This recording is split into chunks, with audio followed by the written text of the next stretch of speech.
Hello friends, welcome back to your YouTube channel. Hope you are all fine. In previous lecture series, we discuss about tribal movements in India. In today's topic, we are going to learn about peasant movements in India.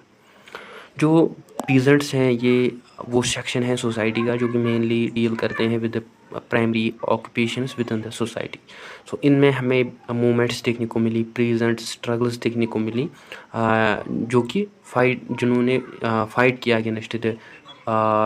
Against their own demands. So बहुत सारी peasant movements आकर हुई between the time period of 1858 to 1914। So इनके जो main causes थे वो ये थे। फर्स्ट जो काज था वो था पीजेंट ऑटोक्रेसीज। जो पीजेंट थे वो सफ़र करते थे high rents, illegal taxes, levees without any reason among zamindars.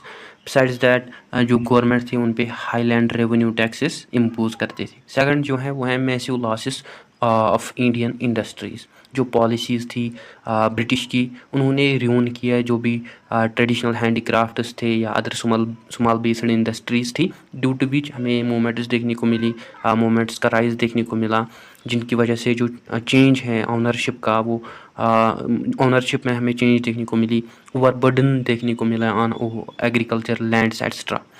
इसी तरह हमें जो थर्ड है वो है अनफेवरेबल पॉलिसीज़। जो इकोनॉमिक पॉलिसीज़ थी ब्रिटिश गवर्नमेंट की, वो खाली प्रोटेक्ट करते थे लैंड लॉर्ड्स को और मनी लैंडर्स को, बट वो एक्सप्लॉइट करते थे जो भी पीजेंट क्लास था, जिसकी वजह से फिर हमें पीसेंट रिवॉल्ट्स देखने को मिले। इसी तरह जो फोर्थ है वो है rise of peasant organisations between 1920 to 1440।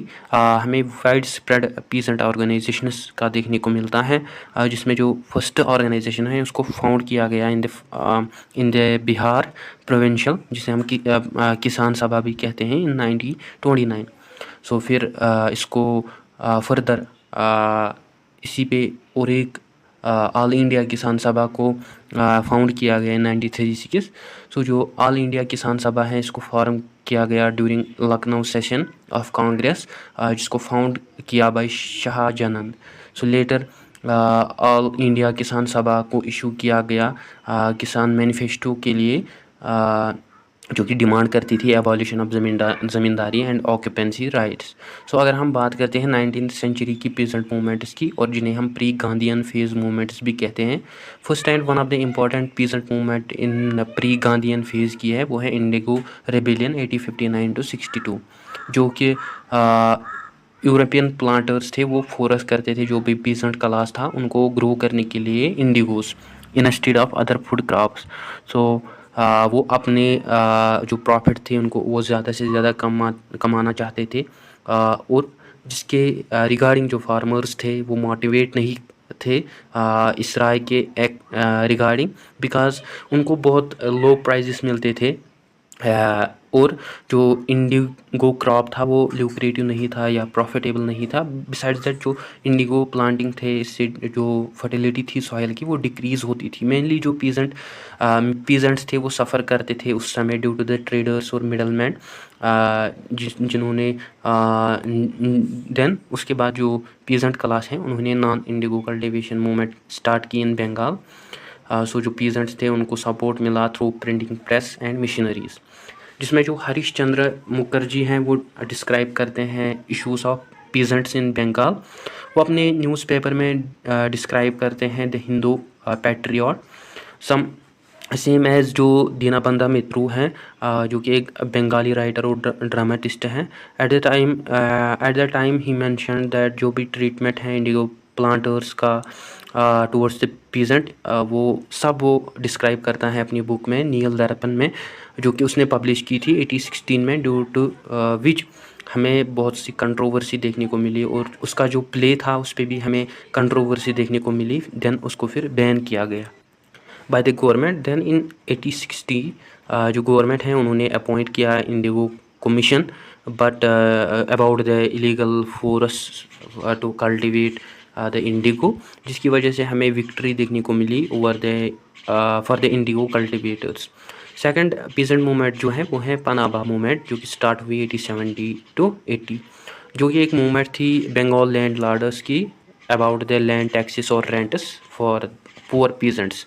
Along with that जो एग्रेनियन लीग है उसको फॉर्म किया गया 1873 by Yusuf Shahi Pargana of Pabna district of Bengal, जिसकी वजह से हमें मैसिव प्रोटेस्ट स्ट्राइक्स देखने को मिली throughout the Patna and rest districts of West Bengal East Bengal.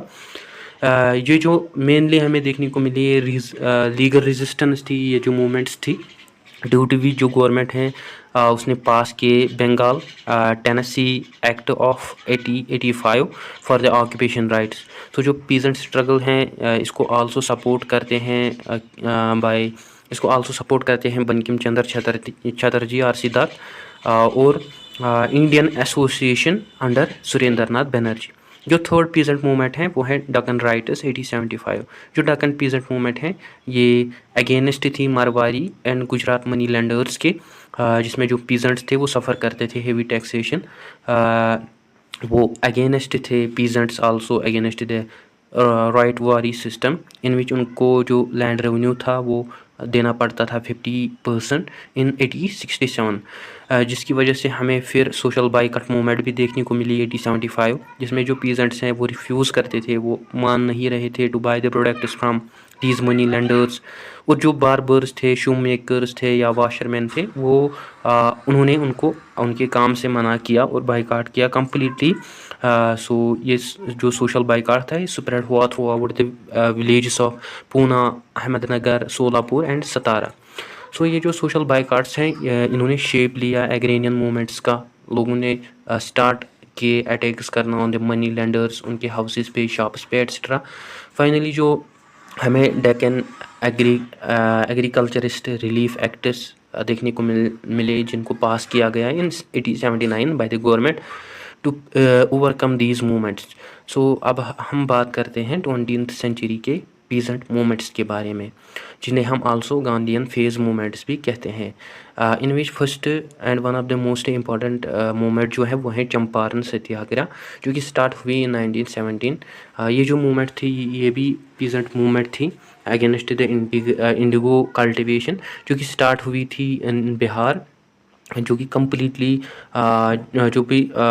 Completely जिसमें जो यूरोपियन इंडिगो कल्टिवेटर्स थे वो कंपेल करते थे लोगों को ताकि वो ग्रो करे मोर एंड मोर इंडिगो।